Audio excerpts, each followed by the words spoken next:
Welcome back to Celebrity Radio. It's Alex Belfield talking to some of the biggest stars in the world and some of my favourite people. And we've got one for you today. PP Arnold is the lady behind some of the greatest music ever. She has a wonderfully unique voice. Born Patricia Ann Cole, I'm delighted to say she's coming back to the UK to the Priory Park Festival from the 8th to the 10th of July. And she joins us now live from Spain. How are you doing? I'm doing great. I am doing so good. It's all happening. I can't sort of catch up with it all. I'm constantly chasing the days. You are remarkable. Firstly, you have a God-given gift of this amazing voice. I guess you were born with that. You can't be trained it.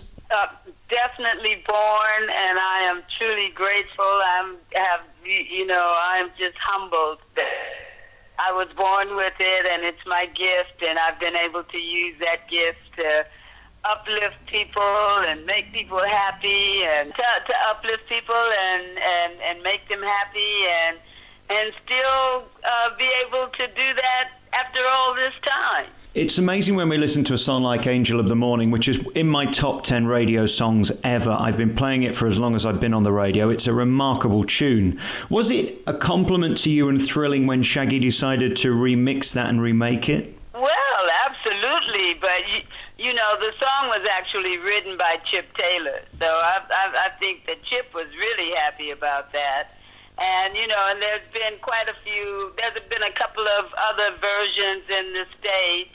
I can't even think of the names of the singers who recorded it in the States, but my version is like the UK European version that people know. Yeah, it's definitive. You can't beat the original, and your version is so wonderful. And again, it's down to that voice, and we heard that particularly in the first cut is the deepest. Let's just start at the beginning and your life, because it's extraordinary. Firstly, the people you've worked with, how you made it to England, and of course the struggle you had. I just got back from Vegas, and of course Sammy Davis wasn't allowed to stay in the casinos. He had to stay in the back, and Frank Sinatra made that happen.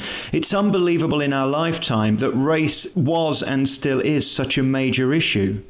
That's so true. And it really was back in those days when I first went on the road as a young girl with Ike and Tina Turner. And I had no real, even though my family's from Texas, I had no personal experience of growing up in the South, because I was born in Los Angeles. So, but I had heard about all these stories about all the racism, you know, like from my family and, you know, friends. And, yeah, and to be on the road with Ike and Tina at that time and, you know, and not be able to stay in the hotels and not be able to use the toilets in petrol stations, and you had to go around the back, and it was awful, really awful. Where are we at today? It seems like race is still a massive issue if we look at what's happening in Europe, if we look at what's happening with Trump in America. Do you hold your head in embarrassment at how this world still treats people of colour? It's appalling. It really is appalling. And, you know, right now I'm just sort of like within my soul paying tribute to Muhammad Ali, who did so much, you know, for Black Americans, for human beings everywhere. But, you know, it really started with his revolutionary, all the revolutionary stands that he took against the racism and Christianity and all of those things that were like really behind all the racism that was going on in the South and all over America. I think it's appalling. And I think it's appalling that people, I live in Spain, and I sort of left America when I was very young, when I first came to live in the UK in 1966. So the majority of my adult life has been spent in England and in Europe. So I don't have that same, and plus I left America at the time of the Civil Rights Revolution to come to England and be a part of the rock and roll revolution. which was really, really different.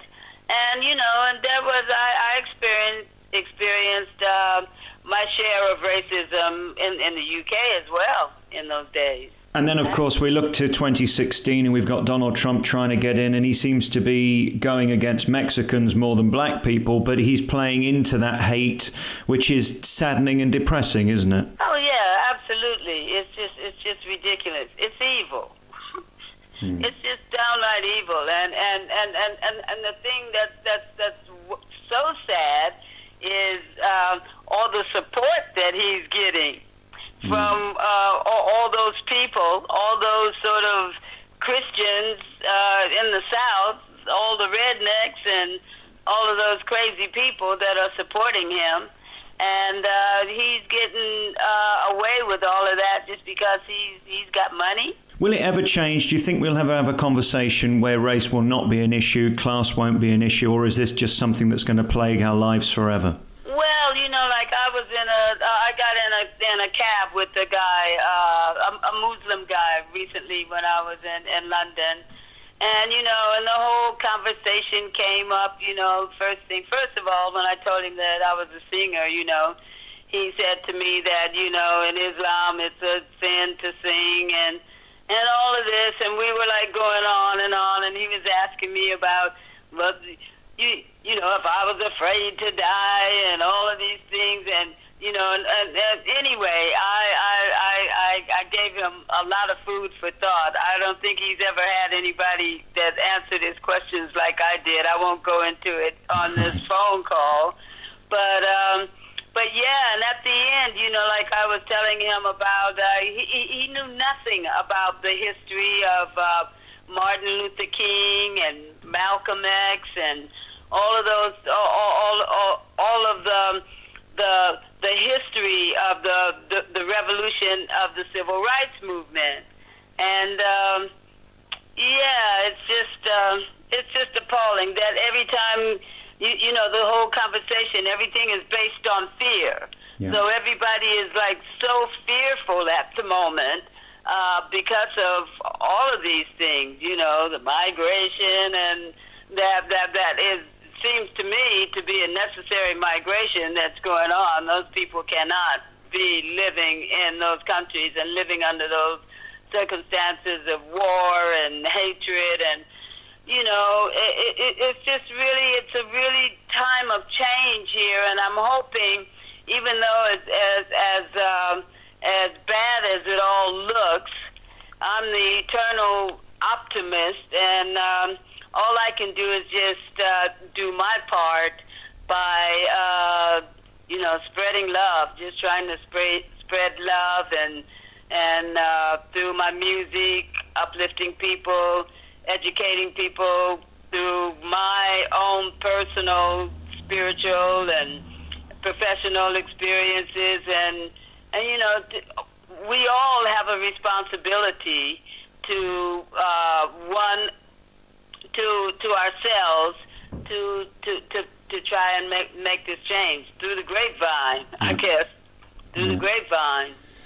We look at your life and your career, and you are such a person of tenacity and fight and will and spirit. And we go back to 1966 when Bill Wyman and Charlie Watts from the Rolling Stones changed your life and almost defined your career. They brought you to England, and that was the point in which your life changed, wasn't it? And the world was your oyster.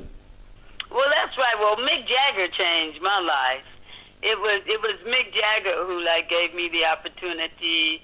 Mick Jagger and Andrew Oldham, who was the Stones manager at the time, and who invited me to stay in England and sign to the immediate record label, and that was the life-changing change for me, coming to the UK and having the opportunity to be a solo artist. I had never even imagined being in show business, being an Ikette. It was never an ambition of mine to be in show business. Yeah. And I guess it was just my destiny, and, just different days in my life changed my life.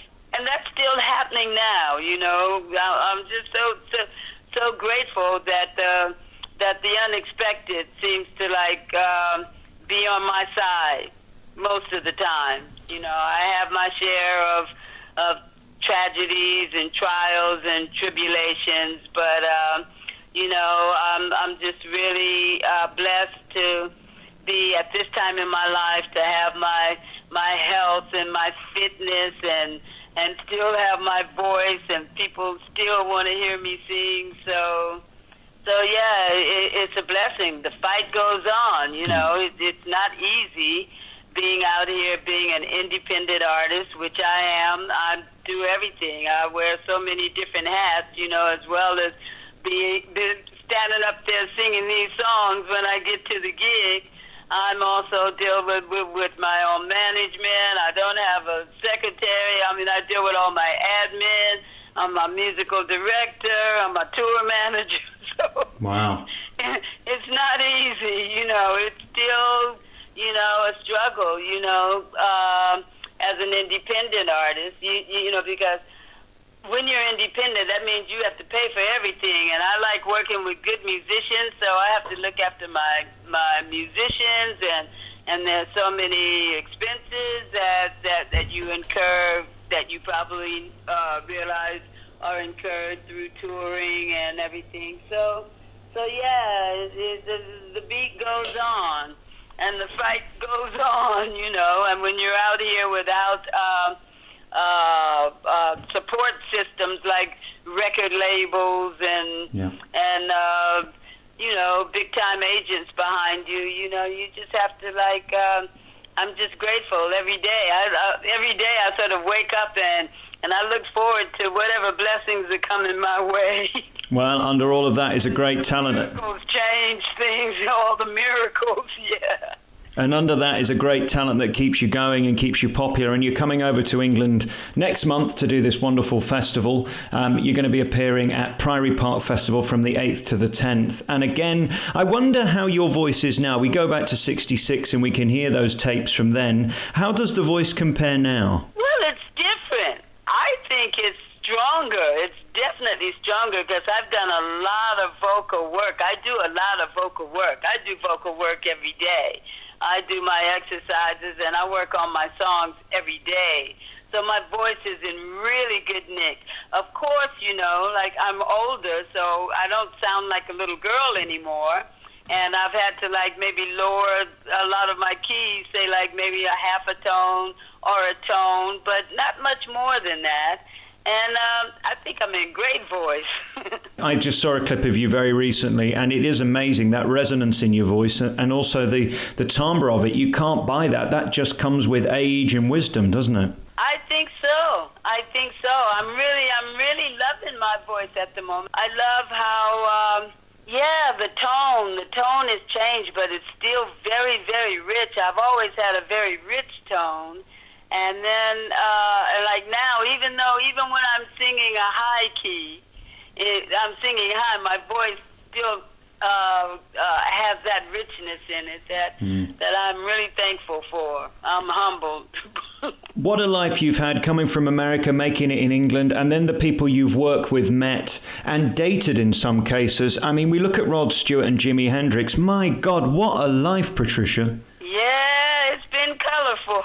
I'm writing about it right now. It's just amazing. Every time I've been writing this book forever and ever, and every time I start writing through all the different decades, and there's just so much. It's so much. Right now, I'm taking the book is going from my roots and even because I take the music all the way back to the plantation where it started, the gospel, because I'm originally a gospel singer, and my family, I was born into a family of gospel. So I write a lot about that, about the roots of the music, and, my life growing up in America as a teenager, and, I had a difficult teenage years because I became pregnant when I was very young, and I was forced to get married, and I was a teen mother.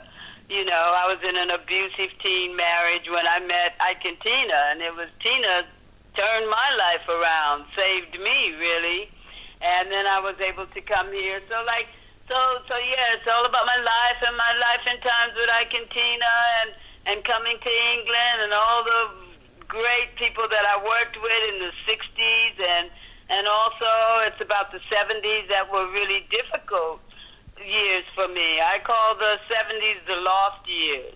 Right. But I also have some great music that's coming from that period, some unreleased recordings that were produced by Barry Gibb and Eric Clapton, and I finally got the license to be able to license that music, and it's going to be like a package, my book and that music, because I'm at the moment, I'm taking this book up to 1984. So it's going to deal with the ups and downs of the 60s, the lost years of the 70s, coming back in the 80s to like do Starlight Express, coming back on roller skates, and then it's to be continued after that, because there's just so much. The more I write, and I realize, and all the people that I've worked, it's just so much to write about. So we haven't even touched the sides today. I mean, you've worked with so many people. We didn't get to talk about musical theatre, which defined you in the most recent years, of course. As you say, Starlight was a defining moment. As I'm talking to you, I'm actually writing about that very first musical that I did, Catch My Soul. Wow. With Jack Good, the Rockotello. That was my first experience of musical theater. Yeah. And that's a really interesting story as well. I was working with PJ Proby and Lance Lagat, Jack Good, who's just like such a historical producer, writer from England. All the great shows that he did. He was like one of the early television producers, producing all the rock and roll shows in